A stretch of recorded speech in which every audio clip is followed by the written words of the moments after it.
know who is sharp as what's something that's sharp? A knife, L. That's the first thing that comes to my mind.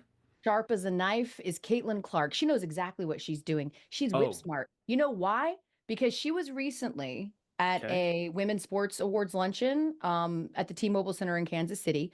We already know that Caitlin Clark, huge Swiftie, she was spotted at a Chiefs playoff game, hanging out in Taylor Swift's suite.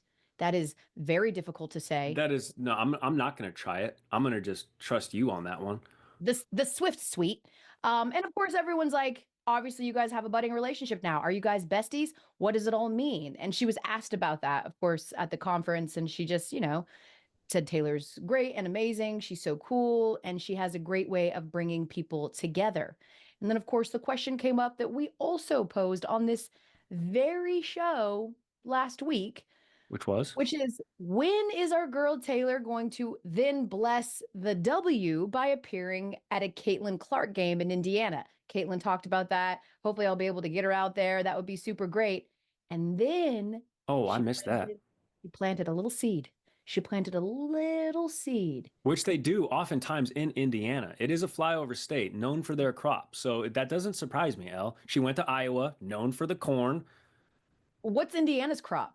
Indiana, just a crop of winners. Okay.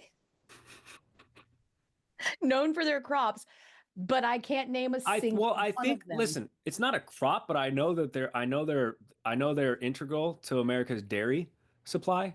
Okay. Ah, I didn't know So this. I'm yeah. learning. So they I got love corn and that. grain. What I do know about Indiana is they already have a WNBA team. Uh-huh. So what Caitlin did that was so brilliant, as she's sitting in Kansas City, great sports town, she was asked about potentially a WNBA team coming there because Patrick Yeah. Mahomes, of course, said and expressed a little interest in bringing a W team there. He obviously already has an NWSL team, the Kansas Yep. City Current, which he's a majority owner of. And she said she thinks it would be great to expand to the city. Now, on our last show, we talked about the 4 people who have already put bids in to try to get that last slot before 2028 that Kathy Yep. Engelberg promised, that we would have these 16 teams. What do we think about Kansas City? What do we think about Patrick Mahomes and maybe Taylor Swift Yeah. investing in a WNBA team? Since, of course, at least for all intents, They got to knock it off. They got to knock it off. Patrick Mahomes has a Super Bowl, but he's playing in on Sunday. Knock it off. Taylor Swift. I don't think Taylor Swift is thinking about this stuff. I think there are far better investments. Just being completely honest, when it comes to ownership and making a return in your investment, I think there's far other investments out there that Taylor Swift can get herself into. Let's continue. and purposes, it looks like she's going to have some roots in Kansas City. Now, I don't think they're going to live there after Travis Kelce retires, but she'll have some roots there after Travis Kelce moves on. What do we think? We've certainly seen a I will say this: Kansas City is very, very cheap. Two of my buddies do real estate in Kansas City, and it is very cheap, the units that they're buying and flipping. I mean, I'm talking about $140,000 units, putting 20K into them and flipping them for 300, 350. I mean, something that would be 1.5 million right here in LA. 1.3 million, a million, you know? So I would say that it wouldn't be that crazy compared to other states. I'm going to say that. shift, L, where team owners had to be people who started Walmart or oil tycoons, and the paradigm has completely shifted in that if you have forward-facing brass, you can collect and fundraise money. If you have forward-facing people to represent, you're already ahead of other markets. So when you bring that up, Kansas City is definitely a front runner, and they have proof in the pudding in that Patrick Mahomes and his wife Brittany have the NWSL. They're also investors, part owners of the Kansas City Royals. Um, I would say and by the way, the comments were talking about a city in terms of WNBA expansion, a little bit west of KC, which is Denver. This is all good, well, and fine, but it's probably a lot. I mean, a lot easier said than done. We're seeing sort of the struggles right now that Golden State is dealing with in terms of just players wanting to go there, wanting to sign there. And listen, San Francisco, Kansas City, completely different in that regard. Let's find out how expansion is from 12 to 14 before we start anointing WNBA expansion to all 50 states. Smart man. We're getting ahead of the curve. I know you guys are all excited what Caitlin Clark is bringing to the team. I mean, bringing to the W and bringing to everybody. I'm glad you're excited, but let's get through this expansion first. They barely just signed Tiffany Hayes, one real star in the NBA, and yeah, she's a star. I mean, Kate Martin's a star too, but you know what I mean, like a veteran. So we're already talking about expansion team, and it's not like the W's banking on money right now. They're not. It's not banking on money. So let's get through this, and then we'll talk about another expansion. Let's get through this season. Let's see how this goes. Let's pump the brakes. Like I feel like the question was not even. We shouldn't even have asked this question right now. Like I said, I feel like there's other investments that they can get themselves into that could. It really depends. You'd really have to break it down. But if me personally, the way I'm thinking it, I'm like, nah. Based off the history, nah. Maybe based off if you're looking at what Caitlin Clark did last year with numbers and how the W trended last year, maybe, but it's still, if you're not Indiana Fever, it's not like you were banking money. Let's just keep that real right there. Well, that's not going to happen. We don't have a single sport that has 50 teams in it, but listen, I'm not going to pull a Joe Kim Noah here. Get your BCAs I don't know anything about Kansas City apart Kansas City's from awesome. I hear my whole my husband's side of the family, all from Missouri. Ton of them live in Kansas City. They rave about it. I've never actually been. I'm sure it's a great town. I know unequivocally it's a great sports town. We already know what Arrowhead is. There's maybe not another place in all of the NFL that's more intimidating than there. And so I would, certainly be into it. And if Taylor Swift has interest in doing anything, if Taylor Swift wants to just like fart in the arena, they're going to line up sponsorships. So certainly it's going to be, and it's going to Dude wipes. yeah, any of that stuff. I mean, also, you know, as of last June, the average value of a WNBA franchise was $96 million. Okay. Okay. The most valuable team being the Aces, around 140 million. You can understand why, back-to-back champs. Amongst the least valuable being the Atlanta Dream, although they've improved at around 55 million. Now the bids for like Toronto, who's the new team, of course, that will debut in 2026, reached around 200 to 250 million dollars. That's about what it's going to take to get into the WNBA space, which by the way we love. We love this. Taylor Swift's got it. Patrick Mahomes has got it. If they want to go in, Travis Kelce's got it. If they want to go in on a little investment, I think it would make sense, but I'm with you. Still a little bit like a prisoner of the moment. It's not a snap thing that happens. You don't just go, you know what? I think Taylor Swift's interested. Let's see if we can just get her a team right quick. There's a lot that goes into it. So to your point, let's just sort of see how we do with Portland and Toronto and Golden State before we anoint another. The way Elle is putting it, I mean, it sounds like it could be a good investment. Which I guess I need to break the numbers down even more, but I would be shocked if owners are seeing investment. I mean, they're a return on investments. I would be shocked.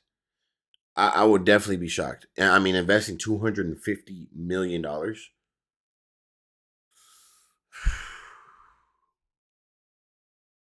Well,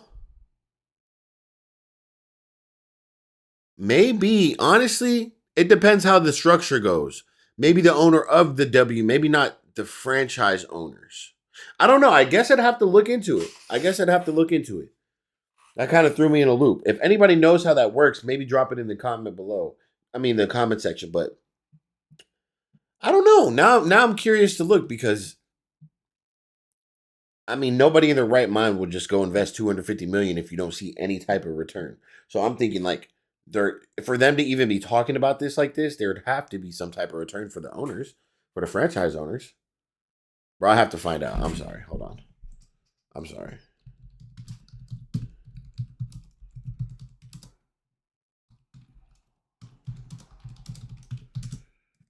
Not even salary. Like, what are they making? Franchise owners pay a recurring fee of 10 million to 15 million.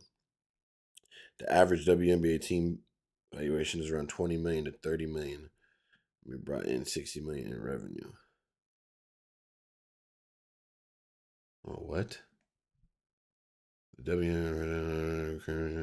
Okay, royalties. Doing valuation around 20 million. Okay.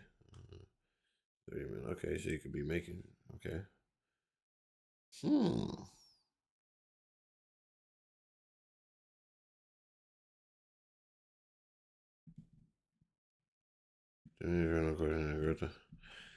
What?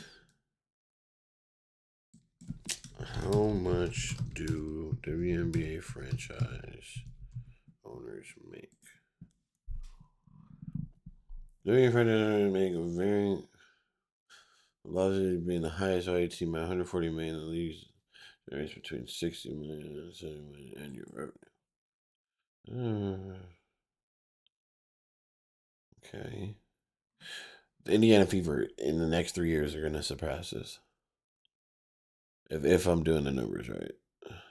The league as a whole generates between 60 million and 70 million annual revenue. Okay, so highest value team. I wonder. This is they're just not breaking it down the right way. Billionaires behind WNBA records, WNBA ownership snapshots, profitable league. Profit. That's performed potentially over the years. Okay, hold on. Former commission, However, next 25 years, the league is not profitable back in 2018. Current NBA Commissioner Armstrong spoke in the league's financial outlook. He said that WNBA has never once turned a profit. The league loses roughly $10 million a year and lost close to $12 million in 2017. So the league loses close, if not more than $10 million a year. While things might look bleak, the league is slowly making strides. Viewership is trending the right direction, and they recently landed a $75 million investment. Okay. How much money does the WNBA bring in? The league brought in $60 million in revenue. Due to the current collective bargaining agreement, $12 million that was distributed among players. Okay. So $48 million. The same NBA brought in over $7 billion. Oh my gosh. Oh.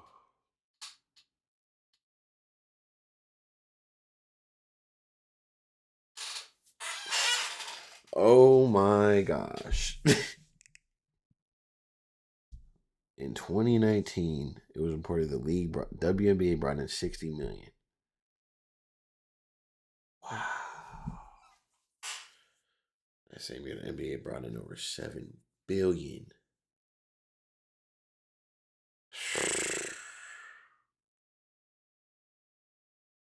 I mean, yeah, I get that. Not only does the NBA have more teams, they also play more games. The drastic difference in revenue is why the wage gap between men's and women's pro basketball players is so large. The highest paid WNBA player is $228,000. Well, I knew that. Meanwhile, Steph Curry is set to make $48 million.